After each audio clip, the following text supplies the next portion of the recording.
Bonjour à toutes et à tous. Il me semblait opportun et intéressant que je fasse cette vidéo afin de me présenter en lien avec la création de mon activité d'accompagnante en hypnose, en soins énergétiques et en stimulation bilatérale alternée.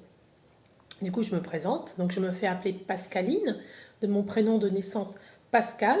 Donc, je vais vous expliquer tout mon cheminement, tout mon parcours qui explique cette évidence quant à la création de mon entreprise. Et en fait, si je remonte dans mon histoire, très très jeune déjà, je me questionnais sur les personnes dites différentes. Alors, je mets dites différentes avec des guillemets, hein. Des personnes différentes de par leur orientation sexuelle, leur genre, la couleur de leur peau, leur enveloppe corporelle, le handicap. Voilà, c'est très vaste. Et alors là, ce qui m'interrogeait encore plus, c'était de comprendre pourquoi ces particularités effrayaient autant d'autres personnes. Et du coup, je n'arrivais pas à comprendre. Alors, je cherche encore aujourd'hui, hein. S'ensuit un très très long cheminement, personnel, professionnel. Et en fait, ce qui m'obsédait et qui était tapis au fond de moi, c'est que je n'arrivais pas à savoir qui j'étais et ce que j'étais venue faire ici. Et ça, c'était terrible à ressentir, ça faisait comme un vide, avec même la sensation parfois de m'être carrément trompée de famille, voire de planète, comme s'il y avait eu au tout départ un problème d'orientation, avec la culpabilité qui vient se greffer dessus de penser cela alors que ma fratrie était chère à mon cœur. Puis ben, le temps a fait le reste, je me suis mariée, j'ai eu de merveilleux enfants. Voilà, et puis au détour de lecture, de discussions, de partage, de rencontres, de méditation, bref. J'ai commencé à apercevoir le beau, donc l'espoir, et je me suis accrochée à ça. Et puis après une reconversion professionnelle tardive, j'ai intégré le milieu médical.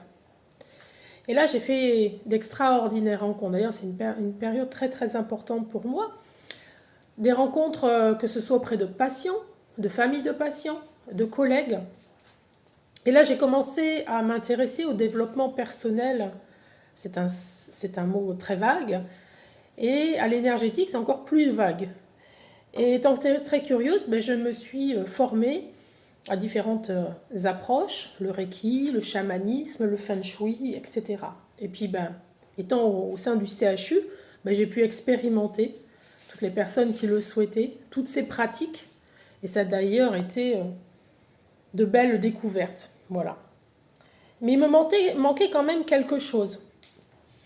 Et puis là, le hasard est venu poindre son nez, ce fameux hasard. Et j'ai pu constater les possibilités que l'hypnose apporte en fait.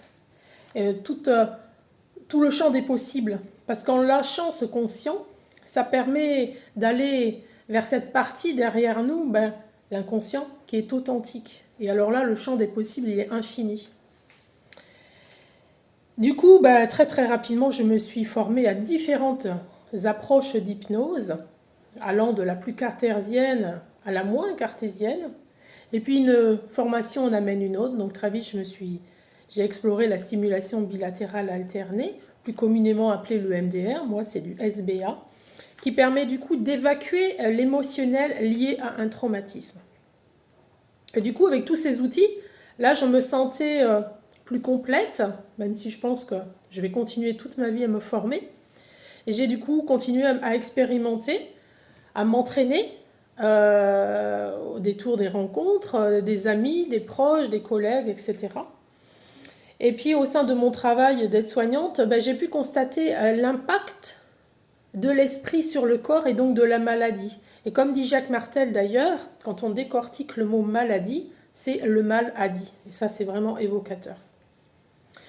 Et après plusieurs péripéties, j'ai donc décidé de sauter le pas et de démissionner de cette institution pour me consacrer pleinement à mon activité.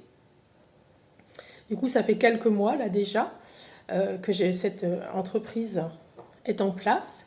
Et au fil des consultations, tout doucement, je me suis spécialisée dans ce qui vibre pour moi. Alors, ce qui vibre pour moi, c'est l'identité au sens large, qui je suis, quelle est ma mission.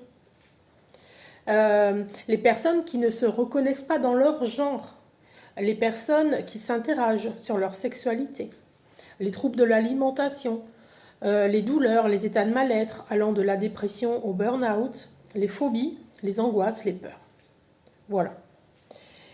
Du coup, en fait, ce que je vous propose avant tout, c'est une rencontre, une alchimie entre vous et moi, afin de créer une séance unique et privilégiée dans l'écoute de votre histoire. Voilà, tout simplement. À très vite et au plaisir de vous rencontrer.